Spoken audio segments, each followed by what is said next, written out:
నమస్తే, welcome to Suma TV. నేను విష్ణు. ప్రస్తుతంతో పాటు సీనియర్ ఫినాన్స్ ప్రొఫెషనల్ గిరిబాబు గారు ఉన్నారు. వారితో మాట్లాడదాం. సార్ నమస్తే. గిరిబాబు గారు నమస్తే అండి. సార్ గిరిబాబు గారు, రీసెంట్గా యూట్యూబ్లో ఒక వీడియో చూశాను. ఈ మ్యూచువల్ ఫండ్ ఇన్వెస్ట్మెంట్స్కి సంబంధించి రెగ్యులర్ వర్సెస్ డైరెక్ట్ అనే కాన్సెప్ట్ మీద ఆ వీడియో మొత్తం ఉంది. సో మనం రెగ్యులర్ వేలో ఇన్వెస్ట్ చేసుకుంటే మనకు ఒక 4 కోట్ల రూపాయలు నష్టపోతాము. డైరెక్ట్ మోడ్లో మనమే కనుక ఏదన్నా త్రూ ఆన్లైన్ వెబ్సైట్ ద్వారా మనం ఇన్వెస్ట్ చేసుకుంటే అదనంగా మనకు ఒక 4 కోట్ల ఆదాయం ఉంటుందంటూ ఒక వీడియో చూశాను. ఏంటి 4 కోట్ల రూపాయలు అంత డిఫరెన్స్ ఉంటుందా రెగ్యులర్ వర్సెస్ మనం డైరెక్ట్లో చూసుకుంటే? తాకట్టులో ఉన్న బంగారాన్ని విడిపించి ఆ రోజు ఆన్లైన్ రేటుకే మేము కొంటాం. Sharma gold company. ఈ వీడియో నేను కూడా చూశానండి. నాకు కూడా కనీసం ఒక 20 నుంచి 30 మంది క్లయింట్స్ ఈ వీడియో నాకు ఫార్వర్డ్ చేసి ఇదేంటి ఈ వీడియోలో ఇలా ఉందని అడుగుతున్నారు నన్ను. అయితే నేను చూశాను ఆ వీడియోలో. చూసిన తర్వాత నాకు నవ్వాలి ఎడవరో అర్థం కాలేదు. వాళ్ళు అక్కడ చెప్తుంది ఏంటంటే 5,000 రూపాయలు, అక్షరాల 5,000 రూపాయలు 30 సంవత్సరాలు పాటు ఇన్వెస్ట్ చేస్తూ పోతే 30వ సంవత్సరం తర్వాత మీకు డైరెక్ట్లో ఇన్వెస్ట్ చేస్తే మీకేమో 14 కోట్లు వస్తుందని, రెగ్యులర్ ఫండ్స్లో ఇన్వెస్ట్ చేస్తే 10 కోట్ల రూపాయల చిల్లర వస్తుందని, ఇంచుమించుగా డిఫరెన్స్ 4 కోట్ల రూపాయలు వస్తుంది అని చెప్తున్నారు. అది ఎలా చెప్తున్నారంటే, మీరు ఈ వీడియో చూసినట్లయితే ఇప్పుడే ఇక్కడ పాజ్ చేయండి, మీ మ్యూచువల్ ఫండ్ పోర్ట్ఫోలియో ఓపెన్ చేయండి, మీరు చెక్ చేసుకోండి, మీరు డైరెక్ట్లో ఉన్నారా రెగ్యులర్లో ఉన్నారా. మీరు డైరెక్ట్లో ఉంటే మీకు ఇంత 1% డిఫరెన్స్ వస్తుంది, రెగ్యులర్లో ఉంటే 1% తక్కువ పర్ఫార్మెన్స్ ఉంటుంది అని చెప్పుకొస్తున్నాడు. అయితే ఇక్కడ మీరు గమనించాల్సింది ఏంటంటే, ఈ 1% డిఫరెన్స్ అనేది పర్ యానం చూపిస్తున్నారు. ఓకే, అది ఒక ఫండ్కి. అది ఎంత డిఫరెన్స్ చూపిస్తున్నారు? ఆ పర్టికులర్ ఫండ్ డైరెక్ట్లో వెళ్తే 21% ఇస్తుందని, రెగ్యులర్లో వెళ్తే 20% ఇస్తుందని చూపిస్తున్నాడు. అసలు ఫస్ట్ ఆఫ్ ఆల్ ఇక్కడ మనం గమనించాల్సింది ఏంటంటే, ఇది కనుక జరుగుతున్న పీరియడ్ ఎంత అని ఆలోచిస్తే 30 సంవత్సరాల పాటు 30 ఇయర్స్ టెన్యూర్ ఉంది. ఈ 30 ఇయర్స్ టెన్యూర్ మీరు కనుక ఒక సిప్ క్యాలిక్యులేటర్ తీసుకొని 30 సంవత్సరాల టెన్యూర్ పెట్టుకొని 5,000 రూపాయలు ఇన్వెస్ట్ చేస్తే మీరు మొదటి 10 సంవత్సరాలు ఎంత ఇన్వెస్ట్ చేస్తారు? 5,000 సంవత్సరానికి అయితే 60,000, 10 సంవత్సరాలకు 6 లక్షలు మనం పెడుతున్నాం ఇక్కడ. అట్లా 30 సంవత్సరాలు అంటే మొత్తం పెట్టేది 18 లక్షలే. అక్కడ డైరెక్ట్లో 18, రెగ్యులర్ 18 పెడితే ఆ చివరి 5 ఇయర్స్లో కాంపౌండింగ్ అయినప్పుడు వచ్చే డిఫరెన్స్ ఇంత వెళ్తోంది.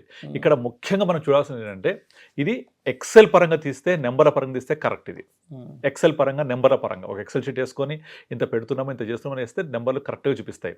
కానీ ఇక్కడ అంతా వచ్చేది ఏంటంటే, how to select the best fund, how to select the good fund. Best అని కాదు, గుడ్ ఫండ్. ఎప్పుడు కూడా బెటర్ ఈజ్ బెస్ట్. అంటే బెటర్ ఇస్ బెస్ట్ అంటే ఏంటంటే, మీరు కనుక హిస్టారికల్ తీసుకోండి, లాస్ట్ 20-25 ఇయర్స్లో మ్యాక్స్ టు మ్యాక్స్ ఏదైనా ఒక ఫండ్ 2.5 ఇయర్స్ నుంచి 3 ఇయర్స్ కంటే టాప్ చైర్లో ఉన్న సందర్భం లేదు. మీరు ఎనీ టైం పీరియడ్ తీసుకోండి, ఇవాళ చూడండి టాప్ ఫండ్స్ ఏమున్నాయని చూస్తే XYZ ఫండ్స్ ఉంటాయి. ఒక 6 months బ్యాక్ వెళ్ళి కనుక అప్పటి నుంచి బ్యాక్ తీస్తే వేరే ఫండ్స్ ఉంటాయి.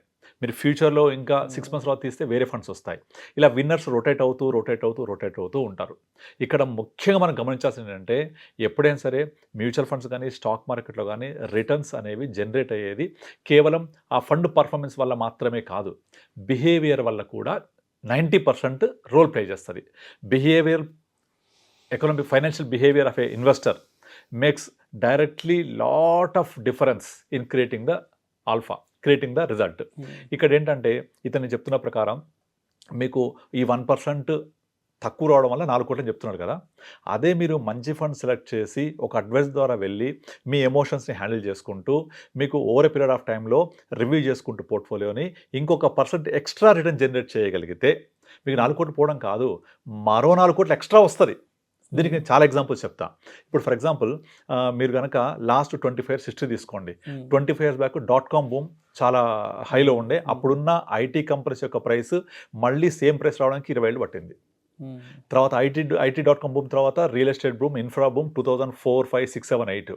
అప్పుడున్న స్టాక్ ప్రైసెస్, ఫండ్ ప్రైసెస్ మళ్ళీ ఆ బూమ్ క్రాష్ అయిపోయిన తర్వాత మళ్ళీ సేమ్ ప్రైస్ రావడానికి మళ్ళీ 2020 తర్వాత కానీ రాలేదు. ఇన్ఫ్రా ఫండ్స్ కానీ, ఇన్ఫ్రా బూమ్ కానీ. అట్లా ఫస్ట్ .com బూమ్ 20 yearsకి మళ్ళీ ఆ ప్రైస్ వచ్చాయి. అలాగే ఇన్ఫ్రా, ఆ తర్వాత ఫార్మా, ఆ తర్వాత బ్యాంకింగ్, ఇవన్నీ సైక్లికల్గా 2000లో .com, 2004 to 8 infra, 8 to 12 pharma, 12 నుంచి 14 వరకు బ్యాంకింగ్, తర్వాత మళ్ళీ బ్యాంకింగ్ తర్వాత ఇది FMCG, దాని తర్వాత 2018-19 వరకు మళ్ళీ బ్యాంకింగ్, దాని తర్వాత మళ్ళీ కోవిడ్ టైంలో ఫార్మా. ఇట్లా ఎప్పుడు కూడా సైక్లికల్గా నడుస్తుంటుంది మార్కెట్ అనేది. ఈ సైకిల్స్ వల్ల ఏమవుతుందంటే గతంలో ఇన్వెస్ట్ చేసినప్పుడు ఏవైతే ఫండ్స్ మీ నెక్స్ట్ సైకిల్లో పర్ఫామ్ కాకుండా కిందికి వెళ్ళినప్పుడు మనం వెయిట్ చేయాలి కదా ఎమోషన్స్ తోటి. అది ఎమోషన్స్తో వెయిట్ చేసేటప్పుడు ఎవరు మీకు ఎక్స్ప్లెయిన్ చేయాలి అదంతా, మార్కెట్ ఇలా జరుగుతోంది, మార్కెట్ ఇలా ముందుకెళ్తోంది, దీన్ని మనం ఇలా బిహేవ్ చేయాలి, మనం దీన్ని ఉంచాలా తీసేయాలా, నెక్స్ట్ పర్ఫార్మెన్స్ ఎలా ఉంటుంది అని మన బిహేవియర్ని అర్థం చేసుకొని మనము ఆ ఫండ్స్తో ట్రావెల్ చేయాలి. ఇదంతా ఎట్లా పాసిబుల్ ఒక ఇండివిజువల్ ఇన్వెస్టర్కి? ఇదే నిజమైతే మీకు లాస్ట్ 25 yearsలో మీకు 25 years బ్యాక్ ఉన్న ఒక 25-30 మ్యూచువల్ ఫండ్స్ ఉన్నాయి 25 years బ్యాక్. అందులో ప్రతి ఫండ్లో ₹1,00,000 ఇన్వెస్ట్ చేస్తే ప్రతి ఫండ్లో ఇవాళ ప్రతి ఫండ్ కూడా ప్రతి లక్ష కూడా ₹1,00,00,000 పైన అయింది. మీరు కనుక డేటా తీసుకొని ఎంతమంది 25 years బ్యాక్ లక్ష పెట్టి వాళ్ళ ₹1,00,00,000 తీసుకున్నారని తీస్తే కనీసం ఒక 10 మంది కూడా ఉండరు. నేను పర్సంటేజ్ కాదు, 10 నెంబర్ కూడా ఉండరు. ఇప్పుడు రీసెంట్గా Nippon India growth fund Inception నుంచి ఇప్పటిదాకా ఇన్వెస్ట్ చేస్తూ ఉంటే 3 కోట్లు క్రియేట్ చేసింది. అది లక్ష పెడితే 3 కోట్లు పెట్టి వదిలేస్తే 3 కోట్లు. మీరు ఎంతమంది ఈ 3 కోట్ల రిటర్న్ ఎంజాయ్ చేశారు అని చూస్తే కనీసం ఒక 5-6 కూడా ఉండరు. అది ఎవరుంటారు? ఆల్మోస్ట్ ఒక 25 సంవత్సరాల పైన అయింది, 30 సంవత్సరాల దగ్గర. అందుకే తీసుకుంటే ఎగ్జాంపుల్ 30 సంవత్సరాలలో కనీసం 5-6 కూడా ఉండరు. ఎందుకు ఉండరు అంటే 5-6 ఉన్నారంటే ఉన్న 5-6 కూడా ఎందుకు ఉంటారు తెలుసా?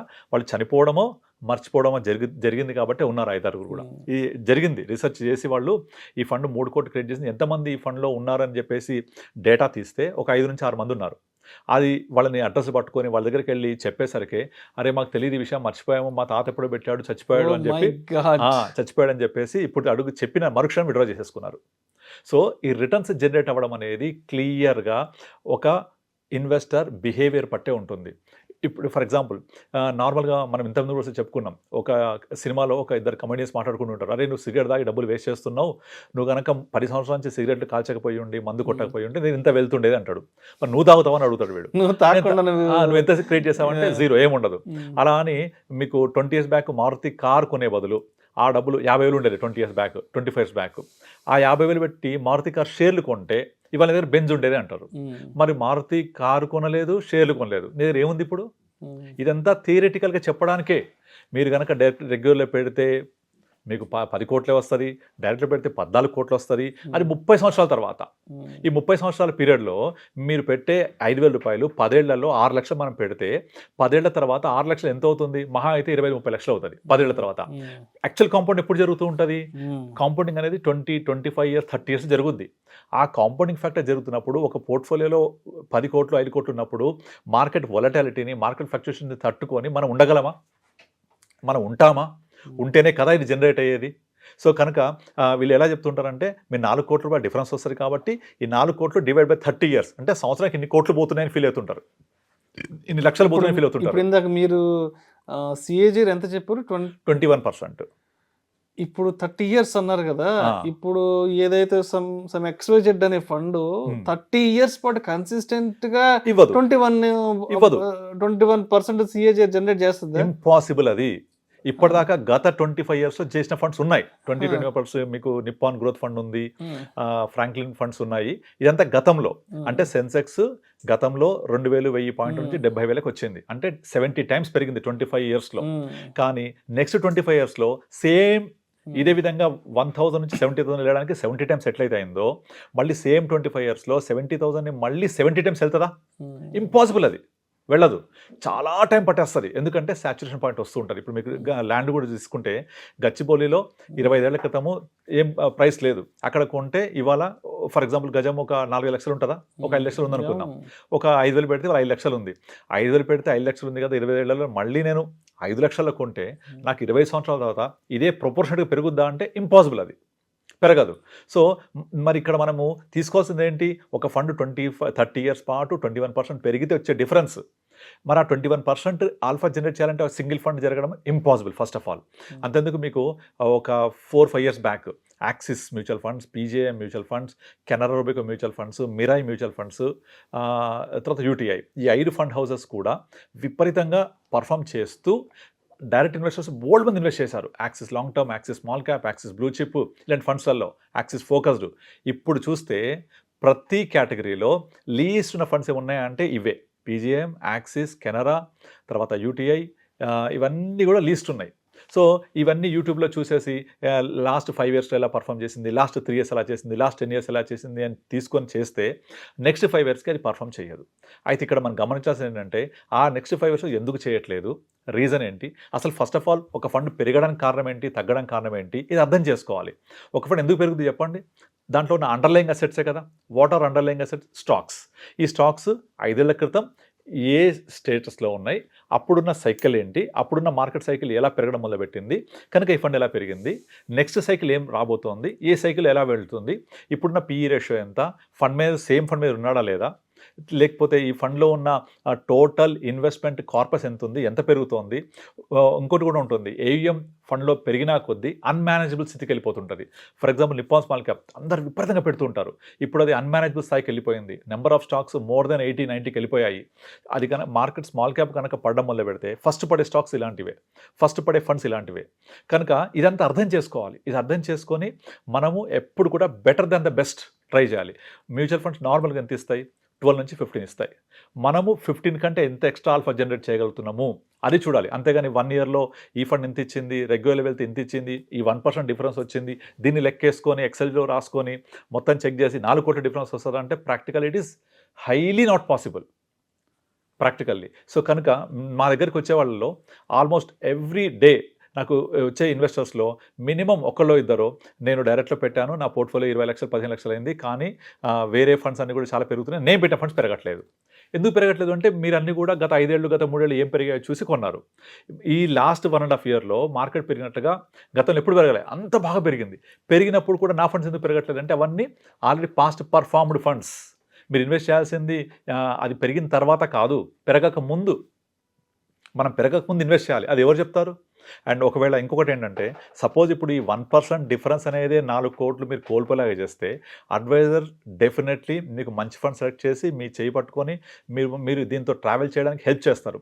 అలా హెల్ప్ చేసినప్పుడు 1% కోల్పోవడం కాదు, ఇంకొక 2% ఎక్స్ట్రా ఆల్ఫా జనరేట్ అవుతుంది, ఎక్స్ట్రా రిటర్న్ జనరేట్ అవుతాయి. అంటే మీరు 4 కోట్లు కోల్పోవడం కాదు, 8 కోట్ల ఎక్స్ట్రా డబ్బులు రిటర్న్ జనరేట్ అవుతాయి మీకు. అది చూడండి, కోల్పోయే 1% కాదు, మీరు జనరేట్ చేసి గెయిన్ అయ్యే 2% ఎక్స్ట్రా. ఆ 2%లో 1% ఎక్స్పెన్స్ రేషియో పోయినా కూడా ఇంకొక % ఎక్కువనే వస్తుంది. అండ్ ఇంకొకటి ఏంటంటే కొంచెం మార్కెట్ పడగానే ఇంకా కస్టమర్ బెంబెలెత్తిపోతూ ఉంటారు, ఇంకా మార్కెట్ పడిపోతుందంట, రెసెషన్ 2024లో బీభత్సంగా వస్తుందంట, చేసేస్తూ ఉంటారు. యాక్చువల్గా అప్పుడు మంచి ప్రాఫిట్స్ వస్తున్నప్పుడు దీన్ని ఏం చేయాలి, ఏ ఫండ్స్ నెక్స్ట్ రాబోతున్నాయి? ఇప్పుడు ప్రజెంట్ మీకు రీసెంట్గా తీసుకుంటే మల్టీ అసెట్ ఫండ్స్ చాలా వరకు వచ్చేసాయి. మల్టీ అసెట్ ఫండ్స్ వచ్చి విపరీతంగా మార్కెట్ని ముంచెత్తాయి. అంటే ఏంటి, వాళ్ళందరూ ఏం చెప్తున్నారు, ఎందుకు మల్టీ అసెట్ ఫండ్స్ వస్తున్నాయి అర్థం చేసుకోవాలి. సో మనము మార్కెట్ వస్తుంది, ఇట్లా రిసెషన్ రాబోతోంది, పడుతుంది అంటే మనమేం బిహేవ్ చేయాలి, మనం ఎలా ఈ ఫండ్స్ని అర్థం చేసుకోవాలి, ఈ ఫండ్ నెక్స్ట్ జర్నీ ఎలా ఉండబోతోంది, ఇది ఎలా పాసిబుల్ ఇది. సో కనుక మీరు అవన్నీ అర్థం చేసుకొని మనం బిహేవ్ చేస్తే డెఫినెట్లీ ఈ ఆల్ఫా అనేది ఎక్స్ట్రా జనరేట్ చేయగలిగితే అడ్వైజర్ ద్వారా, that creates more wealth. For example ఈరోజు మార్నింగ్ మా ఇంట్లో ఇది మన మిక్సర్ ఉంది కదా, వాటర్ది, దాన్ని లీక్ అవుతుంది, అది డ్రాప్ పడుతుందని నేను ప్లంబర్ని పిలిచాను. పిలిస్తే లోపల గడ్డ పోయిందని చెప్పేసి ఒక తీసుకురమన్నాడు, 80 రూపీస్. అది వాడు ప్లంబర్ ఛార్జ్ చేసింది 100 రూపీస్. ఆ గడ్డ పోయిందానికంటే ప్లంబర్ ఛార్జ్ చేసింది 100 రూపాయలు. వాడు కేవలం 5 మినిట్స్ లోపల ఓపెన్ చేసేసాడు, వేసేసాడు, లీక్ అవ్వట్లేదు, హ్యాపీగా ఉంది. లెస్ దెన్ 5 మినిట్స్ చేసినందుకు 100 రూపీస్, ఆ మెటీరియల్ 80 రూపీస్. ఇదే పని ఏముంది, తీసాడు, వేసి ఇట్లా పెట్టేసాడు కదా, నేనే కనుక 80 రూపీస్ తెచ్చి చేసుకుంటే వేయగలనా? పాసిబుల్ ఫస్ట్ ఆఫ్ ఆల్ అది వేయాలంటే నాకు మోర్ దెన్ 1 అవర్ పడుతుంది, పట్టినప్పుడు అలా వేయలేను నేను.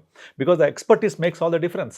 మీరు ఒక చదువుకొని మెకానిక్ దగ్గరికి వెళ్ళండి, మెకానిక్ మీ బండి సౌండ్ని ఒక రౌండ్ వేసి చెప్పేస్తాడు ప్రాబ్లం ఎక్కడుందో, మొత్తం వితిన్ 1 అవర్లో సెట్ చేసేస్తాడు. అలా వీధి చివరి దాకా ఒక రౌండ్ వేస్తాడు, సౌండ్ వింటాడు, క్లియర్, మొత్తం ఎవ్రీథింగ్ పర్ఫెక్ట్ అయిపోద్ది. ఒక చదువుకున్న ఎంటెక్ మెకానిక్ కూడా ఇలా చేయలేడు. అంటే నేను మెకానిక్ తక్కువ చేయట్లేదు, ఎక్కువ చేయట్లేదు, చదువుకుని తక్కువ చేయట్లేదు, ఎక్స్పీరియన్స్ ఎక్స్పర్ట్ అక్కడ రియల్ టైం ఎక్స్పర్ట్. మీరు డాక్టర్ దగ్గరికి వెళ్ళినప్పుడు డాక్టర్ ఏముంది చేయబట్టుకున్నాడు, ఇట్లా చూసిండు, మందు రాసిండు, నాకు 1000 రూపాయలు బిల్ ఫీజు ఛార్జ్ చేశాడు, 500 రూపాయలు మెడిసిన్స్ చేశాడు, ఏముంది 5 మినిట్స్ కదా అంటారు. కానీ ఈ 5 మినిట్స్ స్పెండ్ చేయడానికి అతను ఎంత కష్టపడి చదువుకొని నేర్చుకొని ఎక్స్పీరియన్స్ తీసుకొని ఆ ఎక్స్పీరియన్స్ మనకు వైద్యం చేస్తున్నాడు. We have to pay for that. So exactly ఇది కూడా అంతే. మార్కెట్ ఏమవుతోంది, ఏం జరుగుతోంది అని మనం కనుక అర్థం చేసుకొని దాన్ని మొత్తం స్టడీ చేసి దాన్ని మొత్తం అర్థం చేసుకొని ప్లాన్ చేసుకొని ఇన్వెస్ట్ చేసుకుంటే definitely over period of time మంచి వెల్త్ క్రియేట్ అవుతుంది. కానీ ఈ స్కిల్ మనకు ఉండాలి. ఆ స్కిల్ లేనప్పుడు you can go for the adviser help. ఆ అడ్వైజర్ హెల్ప్ అయినప్పుడు డెఫినెట్లీ మీ సొంతంగా చేసుకునే దానికంటే ఎక్కువే వస్తుంది. ఇంకో ఎగ్జాంపుల్ చెప్తాను. చాలామంది ఏం చేస్తారంటే యూట్యూబ్ చూసి ఒక ప్యాసివ్ ఫండ్, ఒక ఇండెక్స్ ఫండ్, ఎందుకంటే ఇండెక్స్ ఫండ్స్ అనేది మీకు గ్యారంటీకి ఒక 12% ఇస్తారంట అని అక్కడే స్ట్రక్ అయిపోతారు. తర్వాత ఒక ప్యాసివ్ ఫండ్ ఉండాలి, ఒక ఇండెక్స్ ఫండ్ ఉండాలి, తర్వాత ఒక డెట్ ఉండాలి, కొంచెం ఒక మల్టీ అసెట్ ఉండాలి, ఇట్లా ప్లాన్ చేస్తూ ఉంటారు. ఇవన్నీ కలిపి ఎంత ఇస్తాయి అంటే 12% కూడా ఇవ్వవు. కానీ ఒక పక్క ఇక్కడ నుంచి స్మాల్ క్యాప్స్ పరిగెడుతున్నాయి. కనుక నా అలొకేషన్ ఎలా ఉండాలి? ఆ పరిగెట్టే స్మాల్ క్యాప్లో ఉండాలా, థియరీ ఫాలో అవ్వాలా? సో థియరీ ఫాలో అవుతానేమో ఆ 12% స్ట్రక్ అయిపోతారు. నేను చాలామంది చూస్తుంటాను, నేను ఇండెక్స్ ఫండ్లో పెట్టేస్తాను, అందరు చెప్తున్నారు ఇండెక్స్ ఫండ్లో పెడితే నాకు గ్యారంటీ 12% అని. ఇండెక్స్ ఫండ్లో పెడితే గ్యారంటీ 12, కానీ మీకు డైవర్సిఫైడ్ ఫండ్స్ పెట్టుకొని మంచి ఫండ్స్ సెలెక్ట్ చేసుకుంటే 15+ వస్తుంది. That we can do that, we are doing that. అందుకే నా దగ్గరికి వచ్చే వాళ్ళని చూస్తూ ఉంటే 15 లక్షలు అవుతుంది, పోర్ట్ఫోలియో ఉంటుంది, నేను పెడుతూ ఉన్నాను, ఈ ఫండ్స్ పర్ఫామ్ చేస్తున్నట్టు అనిపిస్తలేదు నాకు, ఏమవుతుంది అంటే నాకు అసలు ఏం చెప్పాలో అర్థం కాదు. సో నాకు అందుకే ఈ యూట్యూబ్ వాళ్ళకి థ్యాంక్స్ చెప్పాలనిపిస్తుంది. వాళ్ళ వల్ల అవేర్నెస్ వచ్చి జనాలు ఇన్వెస్ట్ చేసి చేతులు కాచుకొని మా దగ్గరికి వస్తూ ఉంటారు. సో దానివల్ల ఏమవుతుందంటే వాళ్ళకు ఆ వెల్త్ క్రియేట్ చేయడానికి మాకు ఎక్కువ స్కోప్ దొరుకుతుంది. అందుకే ఎవ్రీడే మినిమం ఒక్కళ్ళైనా సరే డైరెక్ట్ నుంచి రెగ్యులర్కి వస్తూ ఉంటారు. వాళ్ళకి అర్థమైపోద్ది నేను కోల్పోయేది కంటే నాకు వచ్చే ఆల్ఫా ఎక్కువ ఉంటుంది. ఆల్ఫా అంటే ఎక్స్ట్రా రిటర్న్ ఎంత జనరేట్ చేయాలి. మార్కెట్ 12 ఇస్తే మనం 15 చేయాలి, మార్కెట్ 15 ఇస్తే మనం 20 జనరేట్ చేయాలి రిటర్న్స్. అది ఎలా చేయాలి? అది మనం ఇండివిజువల్ చేయడం కష్టం. ఇంకొక చిన్న లాస్ట్ ఎగ్జాంపుల్, ఇప్పుడు మీకు స్టాక్ మార్కెట్లో కూడా చాలామంది టిప్స్ ఇస్తూ ఉంటారు. యూట్యూబ్లో, ట్విట్టర్లో, ఇక్కడ కొనండి, ఇక్కడ అమ్మండి, నేను పుట్స్ కాల్స్ చెప్తూ ఉంటాను. ఇవన్నీ బయట నుంచి చూడండి ఎంత సింపుల్ కనిపిస్తాయి, కానీ సెబీ ఏం చెప్తోంది? 90% are investors are losing. Zerodha CEO ఏం చెప్తున్నాడు? 90% ఇన్వెస్టర్స్ ఆర్ లూజింగ్. రిమైనింగ్ 10%లో ఒక 8% not even beating FD kind of returns, ఒక 2-3% చేసుకుంటున్నారు. అంటే ఈ 2-3% చూసి 90% పులిని చూసి నక్క వాతలు పెట్టుకున్నట్టు. ఈ యూట్యూబ్లను చూసి చేసేది కూడా అదే. సో ఆ 3% చూసి మిగతా 97% వాతలు పెట్టుకొని అటు అసలు వెల్త్ క్రియేట్ చేయలేక, అది ఏం చేయాలో అర్థం కాక, ఒక అడ్వైజర్ కలిస్తే పోతాయంట, ఏదో పోతుందంట అని ఒక రాంగ్ ఒపీనియన్లో ఉండి అటు వాళ్ళు ఇన్వెస్ట్ చేయకుండా బయట ఉండిపోతున్నారు. అందుకనే ఈరోజు కూడా క్యాపిటల్ మార్కెట్స్లో, మ్యూచువల్ ఫండ్స్లో నాట్ ఈవెన్ 4% ఇన్వెస్టర్స్ లేరండి. ఇప్పటికీ కూడా 96% are out of the market.